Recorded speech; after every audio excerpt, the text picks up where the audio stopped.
Hello student. Today topic is electron gain enthalpy. What is the electron gain enthalpy? In previous video we discussed about the emission enthalpy. Electron gain enthalpy जैसे आप word से समझ सकते हैं. Electron gain enthalpy जब कोई भी isolated gases atoms अपने ऑक्टेट को या एक हम बोल सकते हैं इनर्ट गैस स्टेट को कंप्लीट करने के लिए इलेक्ट्रॉन्स को गेन करता है, तो जो उसकी एंथैल्पी में जो चेंज आता है, एंथैल्पी बोलते हैं हम मेनली एनर्जीज को, जो आप थर्मोडायनेमिक्स के चैप्टर्स में बहुत ब्रीफली पढ़ेंगे, तो उसमें थर्मोडायनेमिक्स चैप्टर से रिलेटेड है एंथैल्पी, उसमें पूरा डिटेल में दिया हुआ है. लेकिन एंथैल्पी वर्ड यहाँ पे हम जैसे एनर्जी के लिए यूज कर रहे हैं, तो आपका इलेक्ट्रॉन गेन एंथैल्पी, जब एंथैल्पी में जो चेंज आ जाता है किसी भी एक आइसोलेटेड गैसियस एटम्स में इलेक्ट्रॉन गेन करने पर, that is called the electron gain enthalpy. Hello student, my name is Richa and welcome to my YouTube channel chemistry with Richa. Recently we are discuss और today we are discuss unit classification of the element and the periodicity in the properties, and we are discussing the part 11 of this unit. This unit is related to the class 11. Student, इससे पहले के जितने भी previous videos हैं या जितने इस units के पार्ट 10 हैं, इसी वीडियोस के आप नीचे डिस्क्रिप्शन बॉक्स देखेंगे, उसमें जाके आपको इजीली मिल जाएंगे सारी वीडियोस. यानी आप पूरी यूनिट फर्स्ट टू 10 यानी 1 2 3 4 5 6 7 10 आप सारी वीडियोस सीरीज वाइज देख सकते हैं, जिससे आपके यूनिट्स में पूरी यूनिट जो है, पूरा चैप्टर जो है classification of the periodic table, उसका कोई भी टॉपिक आपका मिस नहीं होगा. सारे topics according to CBSE pattern and according to NCERT है, वेल डिस्क्राइब्ड टॉपिक है, जिससे आप सारे टॉपिक्स को क्लियर कर सकते हैं. इसके अलावा क्लास 11th में स्ट्रक्चर ऑफ एटम एंड सब बेसिक कंसेप्ट ऑफ केमिस्ट्री के जो टॉपिक्स हैं, उनको अगर आप देखेंगे वीडियोस में साइड में आई आइकन है, वहां पे मैंने दोनों की प्लेलिस्ट डाली हुई है. या आप चैनल सब्सक्राइब कीजिए, सबसे अच्छा चैनल सब्सक्राइब कीजिए और वीडियो को शेयर कीजिए. चैनल सब्सक्राइब करेंगे तो आपके पास प्रॉपर नोटिफिकेशंस आते रहेंगे, जिससे आप सारी वीडियोस को प्रॉपर देख पाएंगे. And there is no charge for this classes. Okay, let's start. अब इलेक्ट्रॉन गेन एंथैल्पी, ये मैंने आपको बताया वर्बली, सिर्फ एक आप जैसे आपको अपने माइंडसेट में कर सकते कि इलेक्ट्रॉन को रिसीव करने के लिए या इलेक्ट्रॉन्स को लेने के लिए एक एटम्स में जितना एनर्जी में चेंज आता है, that is the electron gain enthalpy. और अगर आपको डेफिनेशंस फॉर्म में लिखना हो, so look at that. On the addition of electron in the outer most shell, यानी इलेक्ट्रॉन एटम्स की आउटर मोस्ट सेल्स में इलेक्ट्रॉन एब्सॉर्ब करने के लिए of an isolated gaseous atom of the element form a gaseous ion. फिर से मैं repeat कर देती हूँ. The enthalpy change involved on the addition of an electron to the outermost shell of an isolated gaseous atom of the element to form a gaseous anion. यानी gaseous anion जब बन जाता है, जाहिर सी बात है, जब उसके अंदर एटम्स अपने अंदर एब्सॉर्ब करेगा तो दैट उसके एक ऊपर पॉजिटिव चार्ज आ जाएगा, यानी एनायन में फॉर्म हो जाएगा. So that is energy called is electron gain enthalpy. Normal हम इसको डेल्टा नीचे Eg लिख देते हैं और यहाँ H से रिसीव करते हैं. मान लीजिए आपका कोई भी आपका एक एटम है, ये अंदर न्यूक्लियस है, साइड में न्यूक्लियस है, और आपका जो आउटर मोस्ट लेयर यानी वैलेंसी इलेक्ट्रॉन्स, इसको अपनी वैलेंसी कंप्लीट करने के लिए जो भी ये इलेक्ट्रॉन को रिसीव करेगा, तो उसमें जो एनर्जी का म्यूटेशंस होगा, that is called electron gain enthalpy. Suppose there is a X atom and which receives one electron, और इसके ऊपर जो एक चार्ज आएगा एंड प्लस यहाँ से जो भी एनर्जी जो भी इन्वॉल्व होगी, that is called electron gain enthalpy. अब student point to be noted, एक चीज है कि इलेक्ट्रॉन गेन एंथैल्पी में आपके जो भी एटम्स होते हैं एनर्जी का एमिटेशंस भी कर सकते हैं और एनर्जी को एब्जॉर्ब करते हैं भी कर सकते हैं. दोनों चीज कंडीशंस हो सकती हैं कि एनर्जी को एमिट भी कर सकते हैं और एनर्जी को एब्जॉर्ब करते हैं. लेकिन ये डिपेंड किस पे करेगा? ये डिपेंड करता है the element, types of element. जिस टाइप के एलिमेंट्स होंगे उसी टाइप से उसमें एनर्जी का चेंज होगा. सपोज दैट अब आपके मान लीजिए 17 ग्रुप्स के जो एटम्स होते हैं, जिनको हम बोलते हैं हैलोजेंस, तो हैलोजेंस में क्या होता है, आपके नॉर्मली अगर मैं आपका फ्लोरीन और क्लोरीन, यहां से लिस्ट बता देती हूँ। फ्लोरीन, अगर मैं क्लोरीन को देखूं तो फ्लोरीन का एटॉमिक नंबर 9 होता है और इसका 17 होता है, यानी 287, और इसका 287, सॉरी, इसका हो जाएगा 27, इसका फ्लोरीन का 27 और क्लोरीन का 287 हो जाएगा। अब हम देखते हैं कि अगर दोनों में यानी अपना ऑक्टेट कंप्लीट करने के लिए, यानी नोबल गैस की कंडीशंस में आने के लिए एक एक इलेक्ट्रॉन को रिसीव ये कर सकते हैं।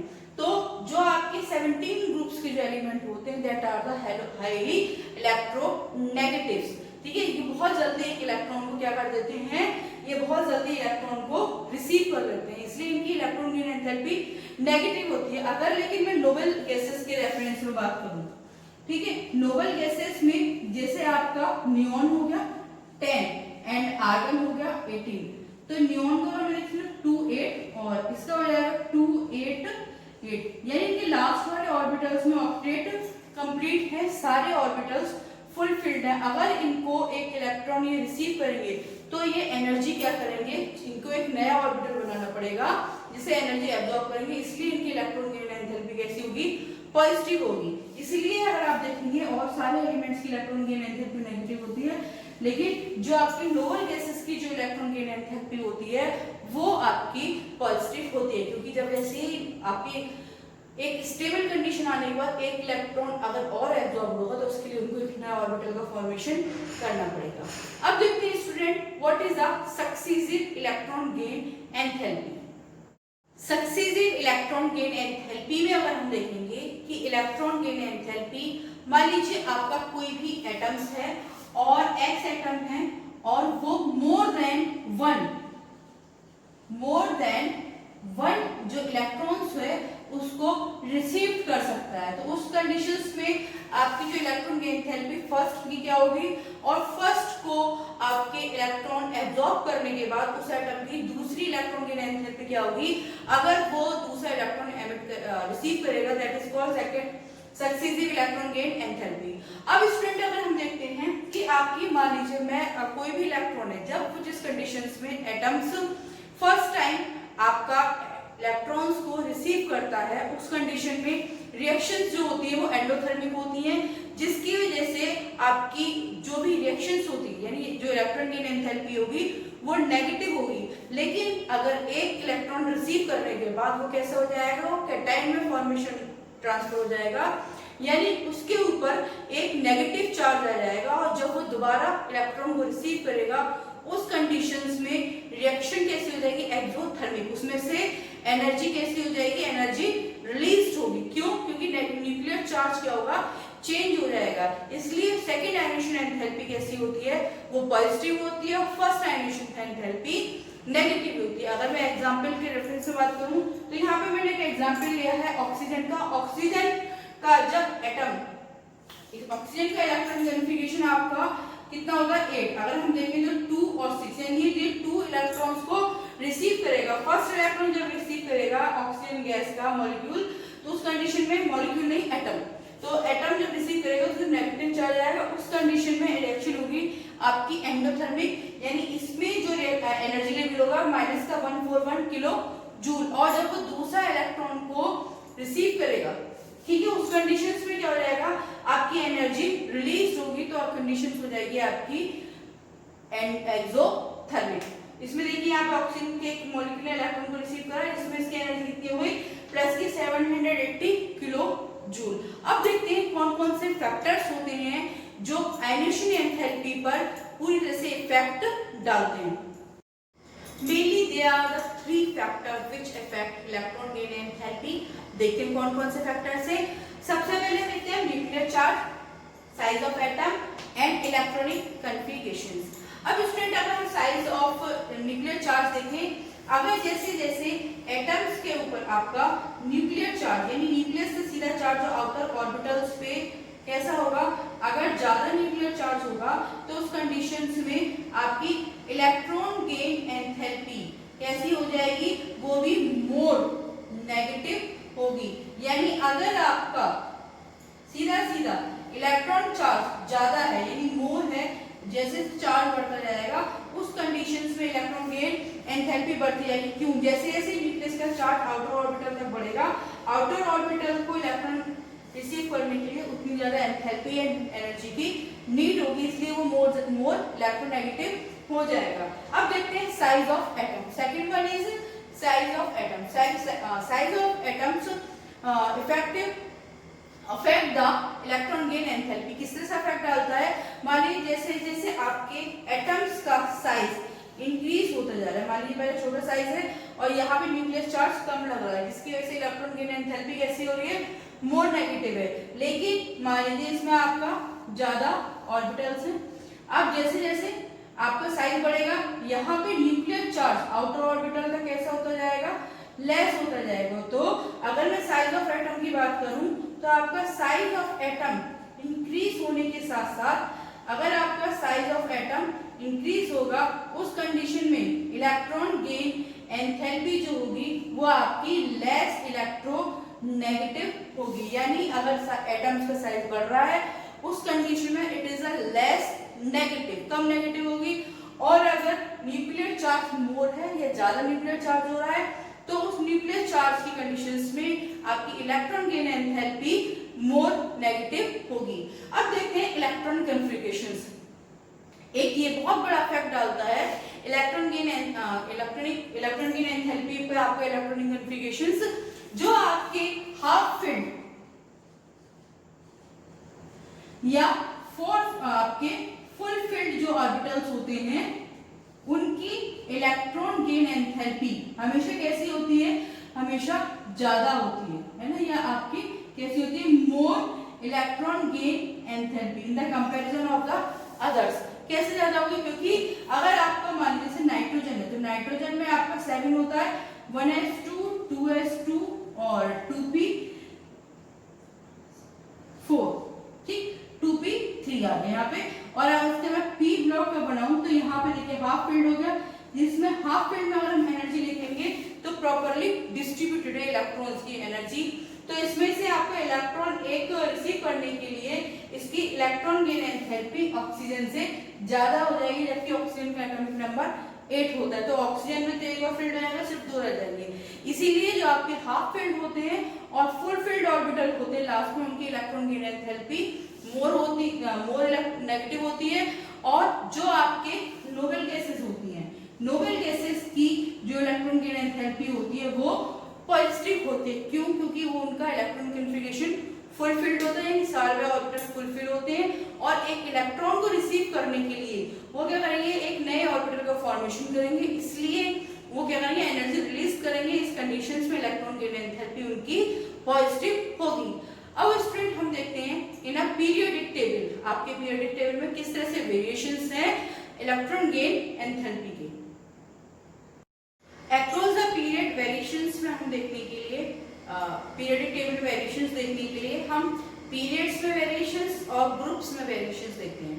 पीरियड्स क्या होते हैं? जो आपकी स्टेट यानी हॉरिजॉन्टल जो ग्रुप्स होते हैं that is called the groups, और जो आपकी वर्टिकल लाइन जो होती है that is called the periods. अब स्टूडेंट अगर मैं बात करूं इन ग्रुप्स, तो अगर आप ग्रुप्स में आपके ग्रुप्स ऐसे होते हैं first S and second S, first S and जो फर्स्ट सेकंड या आपका थर्ड होता है। अब हम डाउन टू द जब ग्रुप जाएंगे, ठीक है, ऊपर से नीचे आने पर क्या होता है? आपकी इलेक्ट्रॉन गेन एंथैल्पी जो होगी वो आपकी लेस इलेक्ट्रोनेगेटिव होती जाएगी। लेस इलेक्ट्रोनेगेटिव क्यों होती जाएगी?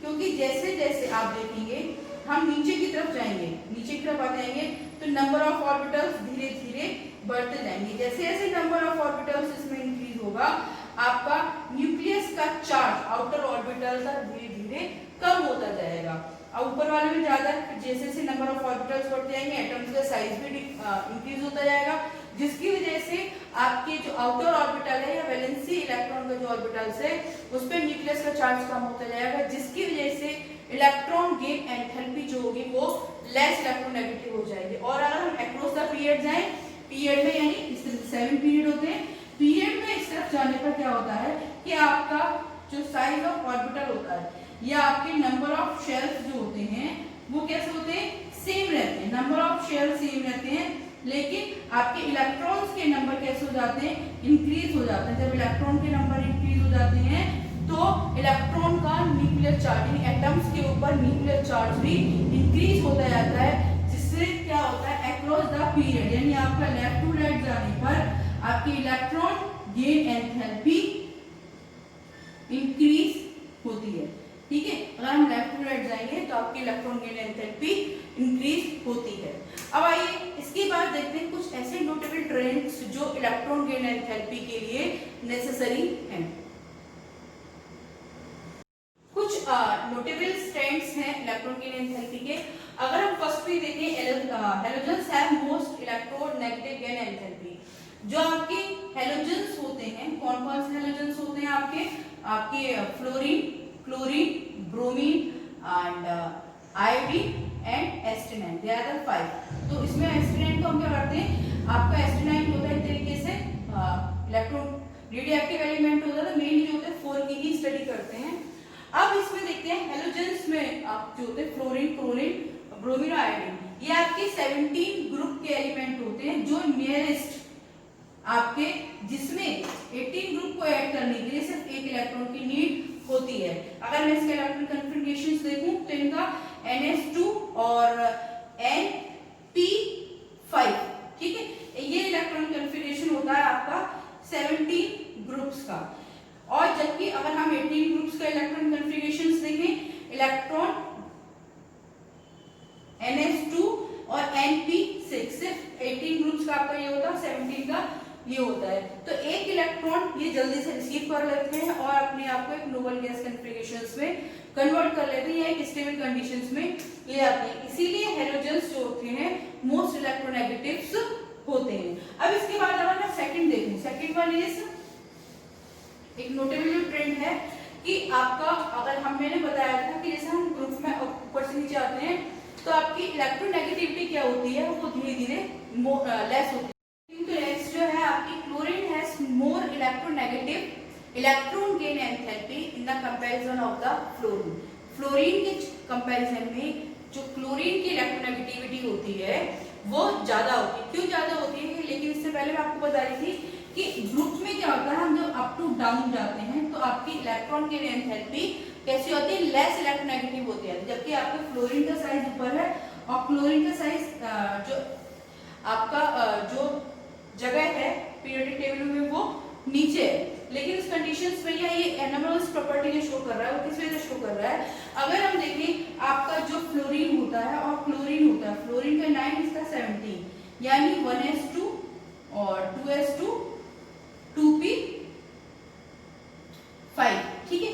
तो आपका जो फ्लोरीन होता है इसमें p जो होता है वो 2p में लास्ट वाला आपका एटॉमिक ऑर्बिटल में जो इलेक्ट्रॉन जो होता है 2p में फिल होता है, और जबकि आपका क्लोरीन में क्या होता है ऑर्बिटल 3p में जाता है। 2p क्या होता है आपके न्यूक्लियस के पास में होता है, जिसकी वजह से इंट्रा इलेक्ट्रॉनिक जो रिपल्शन होता है वो 2p में ज्यादा होता है in the comparison of 3p। इसलिए जो इलेक्ट्रॉन होता है वो आसानी से 3p में चला जाता है, पेनिट्रेट हो जाता है, और जिसके लिए ही आपका जो क्लोरीन का जो इलेक्ट्रॉन गेन एंथैल्पी जो होती है वो फ्लोरीन से ज्यादा होती है, क्योंकि क्या होता है 2p ऑर्बिटल्स की वजह से इसके ऊपर इंटर इलेक्ट्रॉनिक रिपल्शन जो होता है वो ज्यादा होता है, इसके ऊपर कम होता है। That is the reason.